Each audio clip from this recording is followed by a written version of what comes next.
Hi, everyone. Something is different about this one. And you feel it, not loudly, not in the obvious way that excitement announces itself, but in something quieter and more unsettling. A stillness in the chest where there used to be bracing, a lack of the familiar tightening, a strange, almost suspicious absence of the thing you've been carrying so long you forgot it had a name.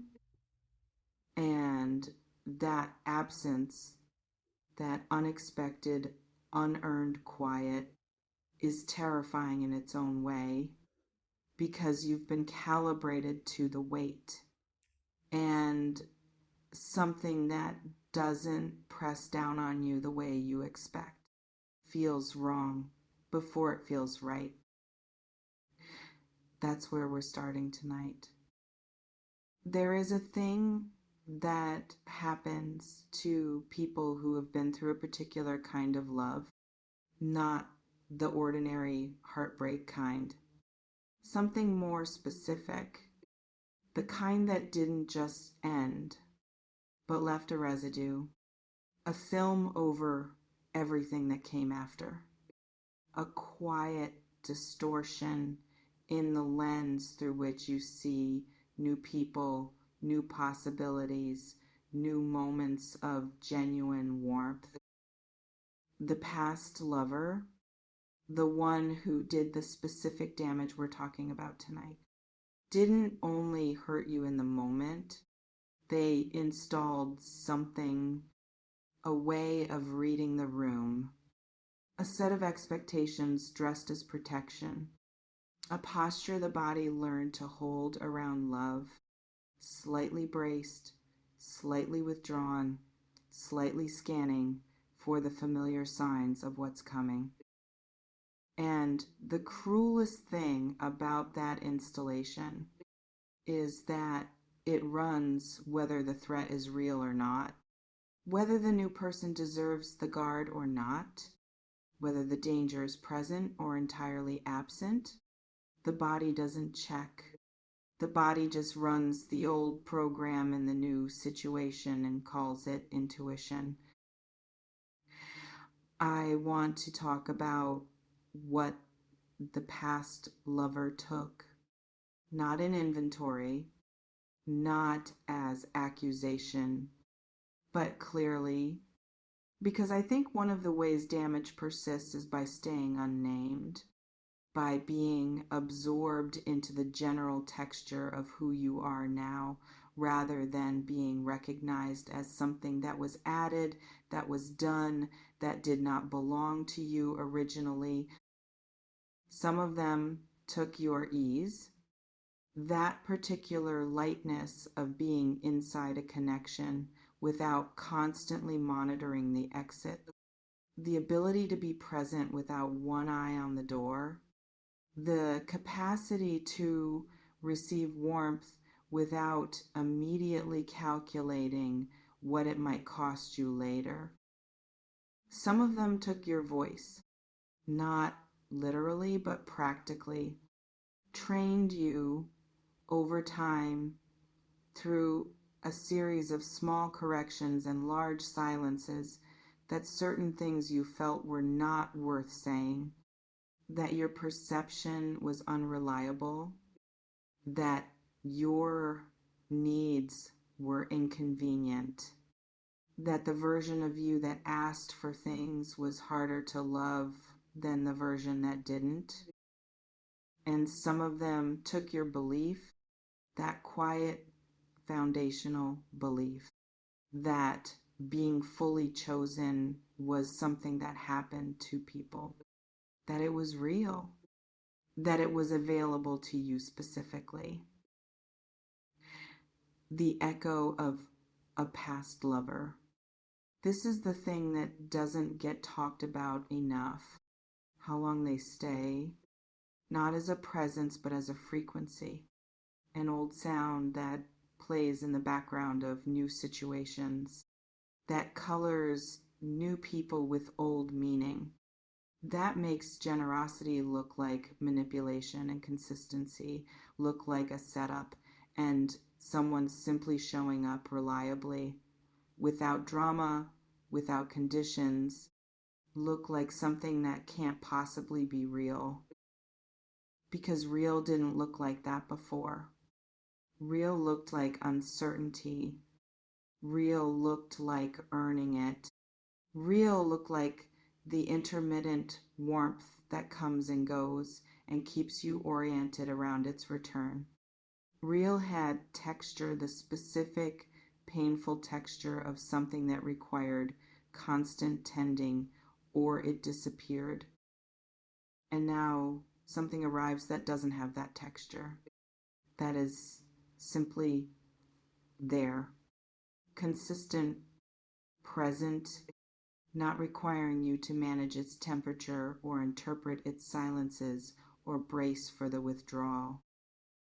And it feels wrong, or too easy, or like something you haven't earned yet, or like a trap you haven't identified. That response, that specific distrust of the uncomplicated, is the echo of the past lover, still running in a room they no longer occupy. Wait, I want to slow down here because something important needs to be named. There is a difference between wisdom and wounding, between discernment earned through experience and hypervigilance installed by damage. Wisdom says, let me observe over time. Let me watch how someone moves through difficulty. Let me notice the consistency between what they say and what they do. Wisdom is patient. Wisdom gathers information without predetermined conclusions. Wounding says, this can't be real. This is too good. They will show their true colors. I need to find the catch before it finds me. Wounding is fast. Wounding arrives before the evidence. Wounding convicts before the trial. And the difficult, necessary work, the work that sits right at the intersection of self-protection and self-sabotage, is learning to tell the difference between the two in real time.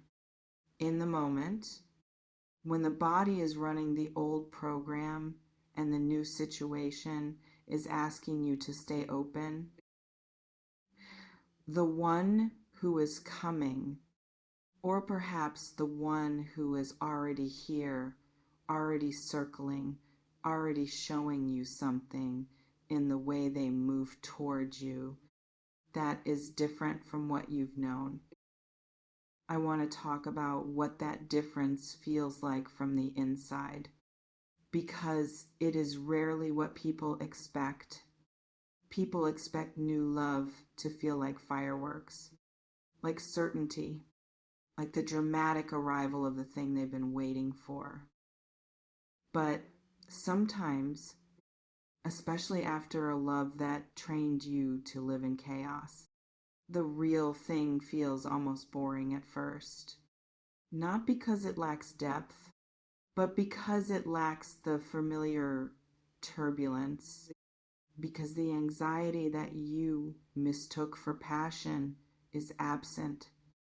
Because the uncertainty that felt like aliveness is not there. And in its place, something that feels uncomfortably like peace, that feels to the nervous system trained on chaos almost like nothing, almost like flatness. It is not flatness. It is ground, actual, solid, reliable ground, which you haven't stood on in so long that you've forgotten what it feels like under your feet. The justice, let me talk about this word carefully, because I don't think justice in love looks the way we imagine it should. It doesn't look like the past lover coming back changed and repentant. It doesn't look like an apology that covers the full debt. It doesn't look like them finally understanding what they did and being broken by the understanding. Real justice, the kind that actually heals rather than just satisfying a fantasy, looks like this: a new presence that makes the absence of the old one make sense, a connection that shows you, by existing, what the previous one could not offer, not as comparison, not as revenge, but as revelation. The justice is not that they suffer. The justice is that you no longer need them to, that their absence stops being a wound and starts being a corridor. The specific corridor that led you here, to this, to the possibility of something that was never possible while you were still inside what they offered. The cinder, something kept burning, even through everything, even through the relationship that didn't choose you fully, even through the aftermath, even through the long, unglamorous middle period where healing looked like nothing from the outside and everything on the inside.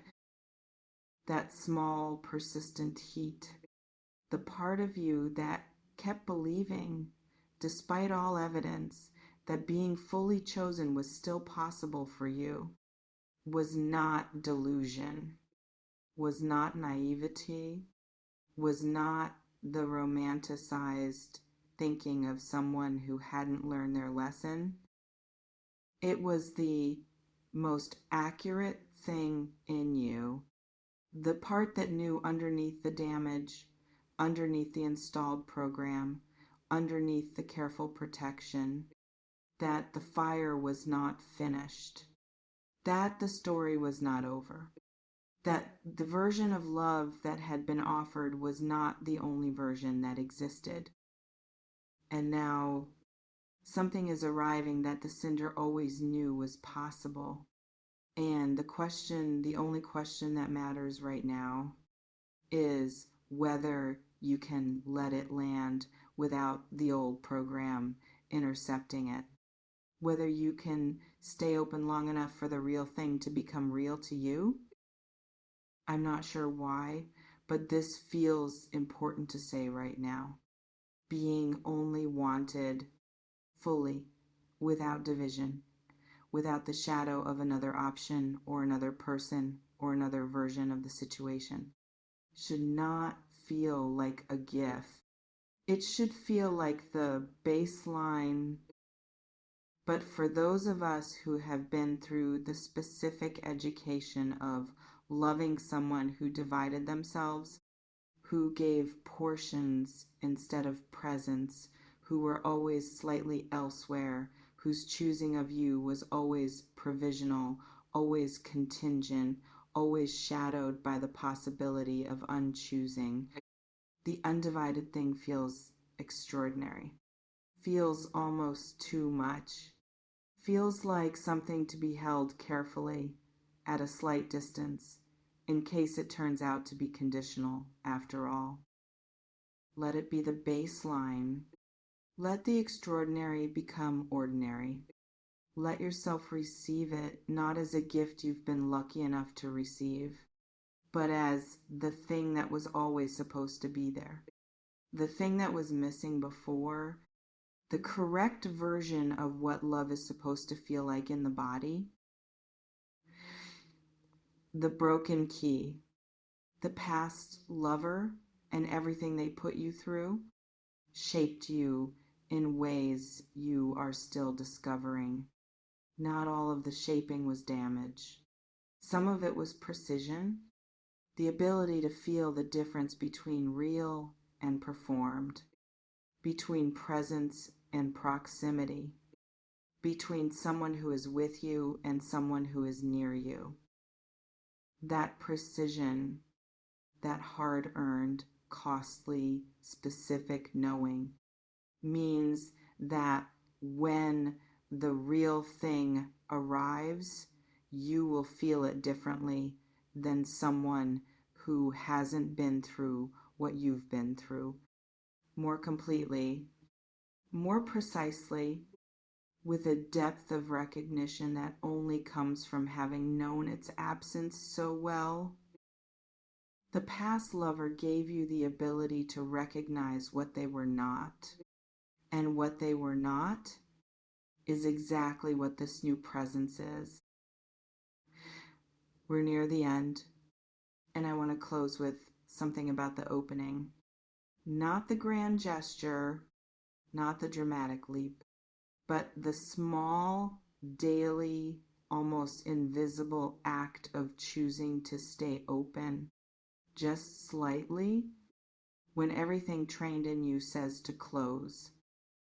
That is the work now, not the healing of the past that has its own timeline and cannot be rushed, but the practice of letting the present be different from what the past prepared you for, of catching the old program running, the bracing, the scanning, the preemptive withdrawal, and asking it gently whether the threat it's responding to is actually here, whether the situation in front of you is actually the situation behind you. Most of the time, when you look closely enough, the answer will be no. The past is not here. Only its program is.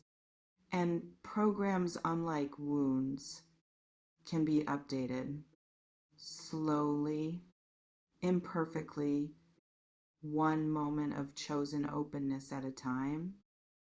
Take what resonates. Leave what doesn't.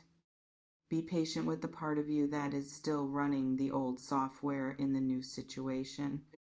It was only ever trying to keep you safe.